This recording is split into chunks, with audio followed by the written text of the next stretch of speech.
Jæja Ísak, nýr svona aðalþjálfari ÍR, bara þú tókst 1 eða 2 leiki í fyrra en nú ertu svona komin inn á fullu forsi og þeir eru strax sett í 12. sæti. Hver eru fyrstu viðbrögð? Já, bara, þú veist, svolítið slæku yfir þessu, sko. Spá er bara spá og það er bara okkar afsanna þetta klassíska reglan, sko. Þú veist, við kannski hefum búin að fá leikmenn seint inn, bæta við svona hægt og rólega gegnum september.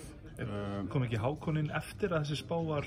Alltaf eftir að opnaði fyrir skiláinni, þannig að þú veist, ég veit ekkert hvort að það spila inn í en hann styrkir okkur mikið og þú veist, líklega reynslulausa alþjálfari líka ástæðan fyrir því að menn setja þetta svona neðarlega en við setjum svolítið markið talsvert hærra en þetta þannig að það er bara okkar að sýna það að það sé rétt, sko, og ég tel okkur vera með talsvert sterkara lið illt yfir enn í fyrra.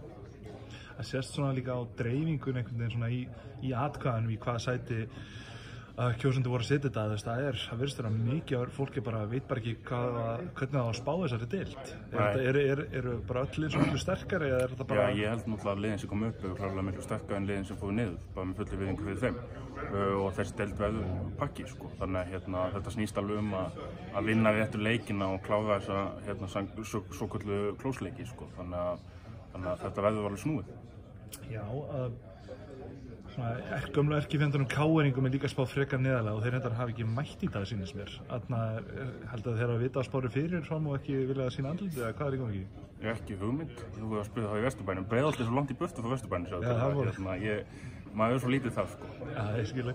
Er eitthvað lið sem fyrir utan kannski ÍR-ingar sem kom þér á óvart með hvað það var sett? Ég held að Haukarnir við betri en hvað þeim spá 8. Ég held að við betri. Ok, alltaf leið. Er það nokkuð annað að gera en fara að undirbúa fyrsta leikinn? Jú, við sofum alveg ótt yfir þessu, sko, þannig að það er bara svo vinna sem við höfum búin að vera í undanfarna viku, hún heldur bara áfram og við höfum klárað næsta 5. Alltaf leið, kann að gefa með það. Takk.